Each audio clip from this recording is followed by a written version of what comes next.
is the life with dialysis patient? Hello everyone, this is Manjeet Kaur. I am a housewife and a proud TLF creator. आज मैं आपके साथ discussion लेके आई हूँ कि अगर कोई फैमिली में, किसी भी पर्सन की फैमिली में कोई डायलिसिस का पेशेंट है तो कैसी लाइफ होती है। क्या सेम लाइफ होती है, सभी फैमिली मेंबर्स पर सेम इफेक्ट पड़ता है, या फिर सबका पॉइंट ऑफ व्यू अलग अलग होता है। जैसे किसी लेडीज को डायलिसिस हुआ है, उसके हस्बैंड को, उसकी लाइफ कैसी होगी। How is the life with dialysis wife. अगर बच्चे की मदर को है तो how is the life with dialysis mother. Means हर एक पर्सन का, हर एक फैमिली मेंबर का अलग अलग पॉइंट ऑफ व्यू होता है। तो आज जानते हैं हमारे मेंटर सर से, जिनके की फैमिली में ये हेल्थ इशू हो रखा है, तो कैसे वो इस लाइफ को मैनेज कर रहे हैं, कैसे वो अपने बिजनेस को भी मैनेज कर रहे हैं और अपनी फैमिली को भी। और अगर वो फॉरएवर में हैं तो और लंबे टाइम से कर रहे हैं, तो फिर उनकी वाइफ को ये प्रॉब्लम हुई कैसे। क्या उन्होंने अपनी वाइफ को कोई फॉरएवर का प्रोडक्ट यूज नहीं करवाया। अगर वो जानते हैं कि फॉरएवर के प्रोडक्ट इतने अच्छे हैं तो क्यों नहीं यूज किए। सो जानते हैं आज की डिस्कशन में। चैनल को सब्सक्राइब कर लें ताकि आगे की इसी तरह की यूजफुल इन्फॉर्मेशन सबसे पहले आप तक पहुंचे। दूसरा मेरा एक one of the last question ये है कि how is life after getting diagnosed with dialysis kidney problem. Dialysis चल रहा है, जब मैम कोई पता चला उसके बाद से अभी 2-2.5 साल का पीरियड कैसा रहा, मतलब कैसा है लाइफ अब कि पे ये डायलिसिस तो बड़ा पेनफुल प्रोसेस है, सबको पता है। तो पर्सनली विद बिजनेस मेंटेन करना, मैं देख रहा हूँ कहीं भी आपका बिजनेस नीचे नहीं गया है ना, but at the same time ma'am को भी उतना ही समय देना पड़ता है। आपका एक बच्चा भी है जो कि अभी बहुत छोटा है, स्कूल में ही है। तो कैसे, हाउ इज लाइफ नाउ। देखिए होता है लाइफ एज अ डायलिसिस, हम बात करते हैं, सबके अपने अपने पॉइंट ऑफ व्यू होते हैं, ठीक है। मेरा क्वेश्चन होगा how is life with a dialysis patient. बच्चे के लिए होगा how is life as a dialysis mother. Similarly business में है तो क्वेश्चन होगा कि how is life with dialysis patient and business, ठीक है। बट अभी मैं बात करता हूँ how is life as a dialysis patient. Saumya की एंगल से बात करते हैं कि उसकी लाइफ में क्या हो रहा है, ठीक है।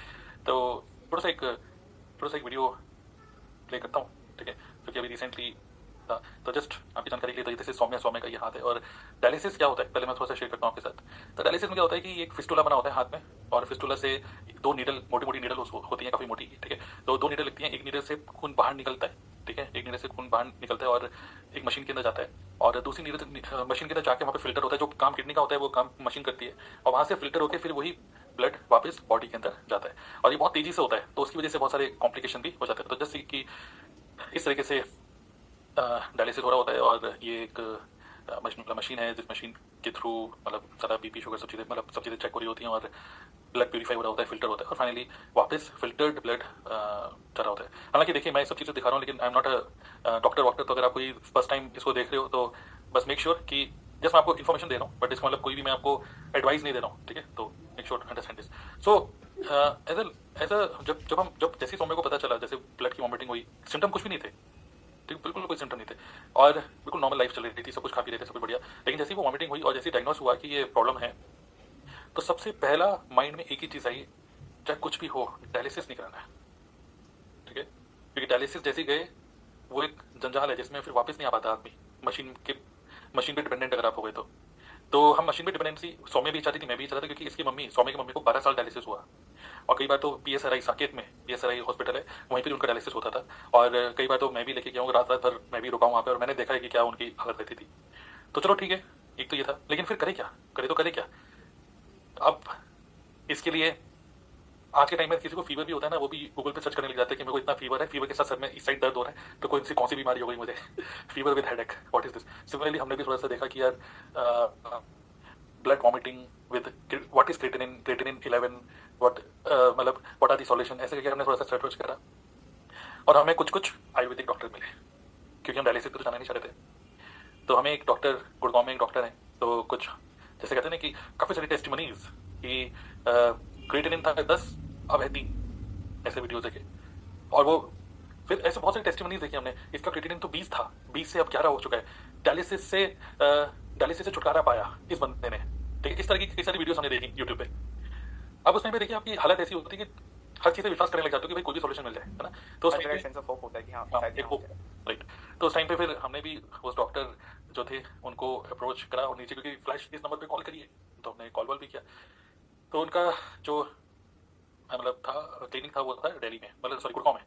तो हम लोग गुड़गांव भी गए, ठीक है। पहले तो हमने फ़ोन पे बात करी, तो उन्होंने बताया कि कोई बात नहीं है, कितना रेट है, 11, कोई बात नहीं है 11 है, कोई बात नहीं है, एक काम करिए, हम आपको कुछ 15 दिन का कोई कोर्स देते हैं, इसको आप लो और 15 दिन के बाद फिर आप फिर से रिपोर्ट करिए, 100% कम होगा। तो अरे भाई हमको लगा बहुत बढ़िया यार, ठीक है। मैं फिर हमने तो सोचा अभी तुम यार तुम्हारी यंग एज है, डायलिसिस करने की जरूरत नहीं है, दवाई ववाई से ठीक हो जाओगे, हो सकता है ऐसे हो गया। तो फिर हमने वो मेडिसिन ली और फिर मैं बोला कितने की, 6,500 रुपये की। चलो कोई बात नहीं, ऑर्डर कर दी, घर पे आ गई। और वो क्या थी, आयुर्वेदिक टैबलेट्स, कुछ 3 4 5, ठीक है। तो वो खाना स्टार्ट किया और उन्होंने बोला कोई भी दिक्कत होगी तो इस फोन पे कॉल कर लेना, मतलब एक जूनियर डॉक्टर असाइन हो गया था। तो ऐसा हो गया। फिर उसके बाद फिर हम लोग मतलब ये सब पढ़ने लग गए कि आयुर्वेदिक से मेडिसिन खाने लग गए, ये स्वामी खाने लग गई। और हुआ कि सिचुएशन खराब ही होती रही और धीरे धीरे धीरे करके, ठीक है। जैसे उन्होंने एडवाइस किया वैसे वैसे डाइट प्लान और सब चीज़ें होने लग गई, बट स्टिल हालत और ज़्यादा खराब होती चली गई धीरे करके।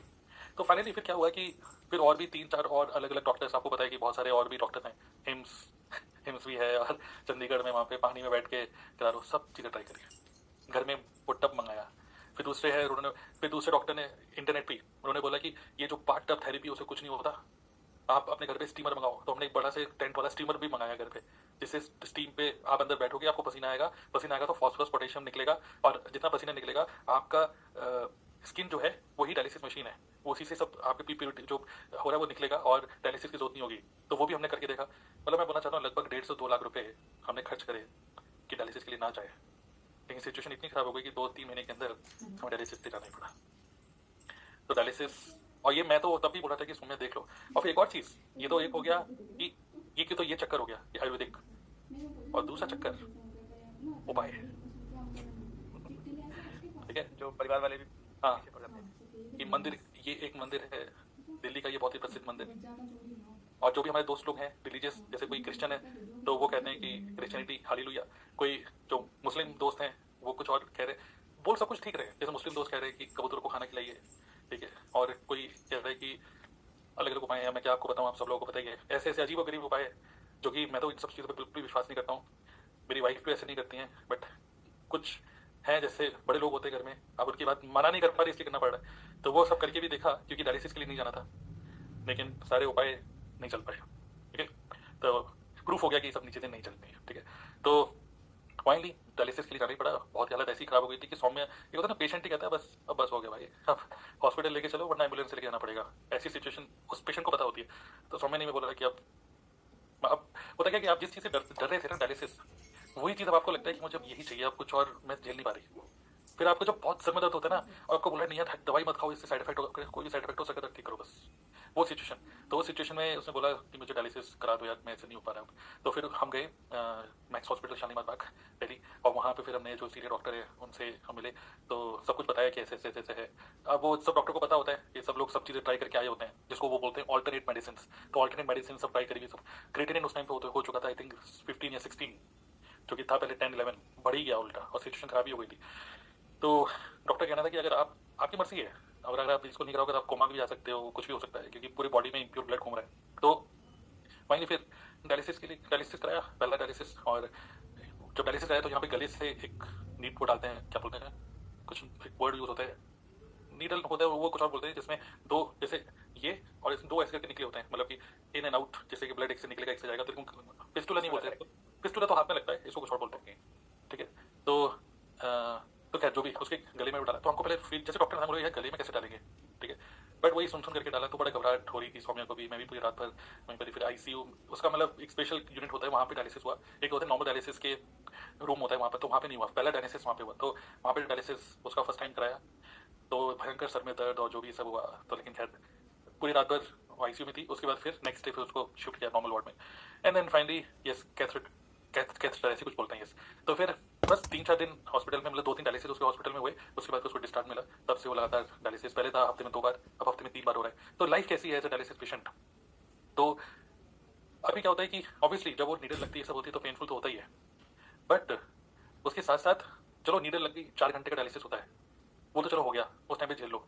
बट उसके बाद की लाइफ इतनी कुछ खास अच्छी है नहीं, क्योंकि क्या होता है कि जब आपके बॉडी में, क्योंकि अब आपको यूरिन फ्लो रुक जाता है, ठीक है, तो उसकी वजह से क्या होता है कि जो अब आप लेटे हो, जैसे अब अगर आप ऐसे करके हो तो ठीक है, तो पानी ऐसे करके है तो पानी नीचे को जाएगा ना, ग्रेविटेशन। तो फिर क्या होता है कि पैर में सूजन आ जाती है। लेकिन अगर ऐसे कर लोगे तो पानी ऐसा होता है तो फिर पानी लंग्स में आ जाता है, तो क्या होता है, क्योंकि जब तक आप डायलिसिस नहीं, जैसे सेकंड डे डायलिसिस है, तो डायलिसिस जैसे आज है, आज 8 अगस्त है, तो आज शाम को डायलिसिस के लिए जाना है हमें, तो आज अगर वो सीधा लेटेगी दोपहर को, तो उसको सांस लेने में दिक्कत होगी, क्योंकि लंग्स में पानी आता है। तो ये जो साइड इफेक्ट्स होते हैं, लंग्स में पानी आ रहा, फिर सांस लेने में दिक्कत होना, सीधा बिल्कुल सीधा ना लेट पाना, हल्का सा ऊपर होकर लेटना, फिर कभी पोटेशियम बढ़ गया तो सांस फूल जाना, potassium is not good for your heart, other doctor में ही बन चुका हूँ इस सब चक्करों में, ठीक है। फिर फॉस्फोरस बढ़ जाता है, तो उसकी वजह से स्किन में एलर्जी हो जाती है, तो अभी इस टाइम पे इसके फॉस्फोरस काफी बढ़ा हुआ है, तो उसकी मेडिसिन चल रही है, स्किन एलर्जी, स्किन डिसीज हो गई, फिर कभी सांस लेने में दिक्कत, मतलब you can not plan anything, मतलब कि हर चीज अनस्टेबल सा है कि कभी एकदम से क्या दिक्कत हो जाए। तो हमारे घर में सब कुछ है, मतलब कि क्या बोलते हैं उसको, नेबुलाइज करने के लिए मशीन भी है, हाँ वो भी है, और सब चीजें, मतलब कि ये होगा तो ये मेडिसिन, ये होगा तो ये मेडिसिन, सब चीजें हमने रखी हुई हैं। बट स्टिल अभी क्या है, टफ तो है थोड़ा सा, बट जो लोग अगर इन केस कोई भी ये वीडियो देख रहा है और उसको फील हो रहा है कि मैं भाई डायलिसिस जाने से पहले ये वीडियो देख रही हूँ, तो मैं तो आपको बोलूंगा कि बहुत ज्यादा ये ऑल्टरनेट मेडिसिन और उपाय के चक्कर में मत रहिए। एक्सपर्ट, अब आप बोलोगे डॉक्टर तो चोर है, डॉक्टर तो मतलब एक तरीके से रुपए कमाने के लिए बैठे हैं, काले कोट और सफेद कोट वाले तो चोर होते हैं, मतलब वकील और ये तो मैं बोलूंगा कि देखिए आपके पास कोई ऑप्शन नहीं है ना, ठीक है। आप यूट्यूबर्स, डॉक्टर यूट्यूबर नहीं है, ठीक है, तो आप यूट्यूबर्स को देख के और ये सब टेस्टिमनीज देखकर विश्वास मत करिए आप, मतलब मैं बोलूंगा कि हाँ पॉसिबल है कुछ लोग, अब क्या है कि कुछ लोगों का ठीक हुआ है कि नहीं, तो कुछ लोगों का ठीक हुआ है क्योंकि उनका एक्यूट किडनी डिसीज हुई थी, AKD, एक होती है एक्यूट होता है, मे बी किसी कोई दवाई या कुछ खाने की वजह से रिएक्शन हो गया होगा, साइड इफेक्ट हो गया, या कोई एक्सीडेंट हुआ है उसकी वजह से किडनी आपकी टेम्परेरी फेल हुई है, तो वो ठीक हो जाती है 15-20 दिन में, और उसी 15-20 दिन को वो दिखाते हैं टेस्टिमनी की तरह, देखो 15 दिन में क्रिएटिनिन हुआ इतना, वो वैसे ही हो जाता, दवाई नहीं खाते तब भी, क्योंकि वो AKD था। लेकिन CKD होता है क्रोनिक का मतलब खत्म हो चुका है, उसके नेफ्रॉन्स जो है वो खत्म हो चुके हैं, वो जैसे मान लीजिए उंगली कट गई है मेरी, अब ये मैं उंगली को जोड़ नहीं सकता हूँ, ठीक है, जोड़ने का कोई उपाय नहीं है, टूट गई तो टूट गई, सुई ले ली, खराब हो चुकी तो हो चुकी है, तो वो ठीक नहीं होने वाली सुई है। तो थोड़ा सा पेनफुल तो होता है, बट पेन सारा माइंड में होता है, ओके। तो नीडल इतना पेन नहीं करती जितना आप, मैं देखता हूँ इवन जो हम स्टार्टिंग में जो डायलिसिस के लिए, तो वहाँ पे ना इवन काउंसलर्स भी आते हैं, और सबसे बड़ा डर ये होता है कि यार कुछ गलत कदम मत ले लेना भाई अपनी लाइफ से परेशान होके, है ना, तो इस टाइप की भी सिचुएशन बनती है लोग। लेकिन हम लोग थोड़ा सा, क्योंकि now thanks to my business, thanks to मतलब थैंक्स, देखिए instead of thinking what is not working, think what is working. So आप सभी ने देखा कि कैसी लाइफ होती है, थिंक बिफोर द रिजल्ट। आपको ये सोचना है व्हाट इज वर्किंग और व्हाट इज नॉट वर्किंग। अगर आप सिर्फ माइंड यहाँ पे लगाएंगे कि क्या चीजें काम कर रही हैं आपके लिए, तो आपके माइंड में उसी तरह के पॉइंट ऑफ व्यू आएंगे।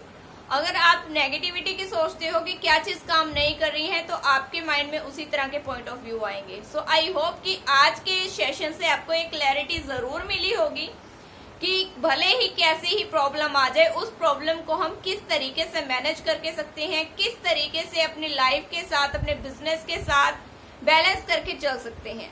सो एंड तक बने रहने के लिए थैंक यू सो मच। मिलते हैं किसी नेक्स्ट वीडियो में न्यू इन्फॉर्मेशन के साथ।